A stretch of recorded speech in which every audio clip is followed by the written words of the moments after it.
μέρους των συναγωνιστών μας αρχηγέ. Συναγωνίστριες και συναγωνιστές, κυρίες και κύριοι, προβεύουμε σήμερα τον ιστορικό αρχηγό του ενιαίου εθνικιστικού κινήματος, τον αρχηγό του ΕΝΕΚ, συναγωνιστή Πολύδωρο Ιπποκράτους Δάκοβλου. Είναι ιδιαιτέρως φτωχά τα λόγια για να περιγράψουν τον μεγάλο αυτό Έλληνα εθνικιστή, την γενναία ψυχή του, την μεγάλη καρδιά του, το βελτιόδοξο στένος του. Είναι ιδιαιτέρως φτωχά τα λόγια για να περιγράψουν την τεράστια προσφορά του στο ελληνικό εθνικιστικό κίνημα και μάλιστα σε καιρούς πολύ χαλεπούς και σε συνθήκες ιδιαιτέρως αντίξωες.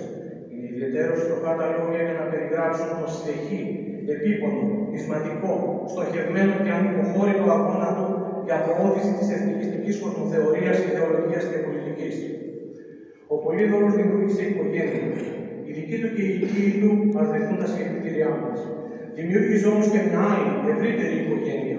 Την οικογένεια των Ελλήνων εθνικιστών, με χιλιάδες μέλη σε όλη την επικράτεια. Ως το τέλος της εν τον κόσμο του ζωής του, συνέγειρε πλήθος ανθρώπων με τον πύρινο λόγο του, το δυνατό βλέμμα του, τον συνεχή και άοκνο αγώνα του. Πολιτικός οραματιστής, ιδεολογικός καθοδηγητής, αποφασιστικός, δυναμικός, ανιστερόβουλος, ευρύνους, χιουμορίστας και πρωτοπόρος, προσπάθησε, ως άλλο ηφαίστειο, να ανοίξει πόρους σε πετρώδες έδαφος, ώστε να ξεχυθεί η λάβα του εθνικισμού, να κατακάψει την σαπίλα, την σύψη και την παρακμή και να δημιουργήσει το γόνιμο έδαφος για τον αμπελώνα του αγώνα.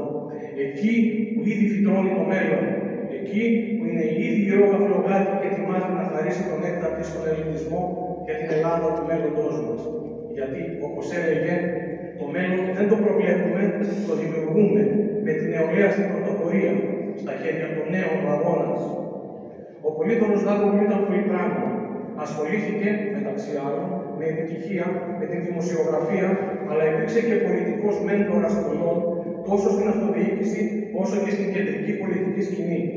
Δεν είναι κατάλληλος ο χρόνος να δρέψει καρπούς επιτυχίας, γιατί απλά αυτός, μαζί με λίγους συναγωνιστές στην αρχή, περισσότερους αργότερα, ετάχθησαν αυτοβούλως να ανοίξουν τον δρόμο που δεν υπήρχε. Όπως χαρακτηριστικά είναι και ένα σύνθημα ενάντια στο κόμμα των πολιτικών κομμάτων που ομού συνθέτουν οι συστημικοί. Δίνουμε πρόσωπο στο χάος, το πρόσωπό μας. Γιατί όπου δεν υπάρχει δρόμος, οι εθνικιστές τον ανοίγουν. Γιατί ήταν ο αρχηγός του. Έως το τέλος της εγκόσμιας ζωής του, ως βουλησιοκράτης και βελτιόδοξος, προσπαθούσε να ανοίξει δρόμους για ένα κίνημα ενιαίο, εθνικιστικό, δυναμικό και νικηφόρο.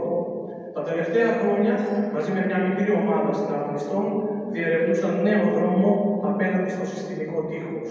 Το ρήγμα κοινό, χαρακτήριζε το νέο κίνημα για να κερδιθεί ο λαός με τον οποίο θα ολοκληρωθεί ο όποιος μεγάλος σκοπός.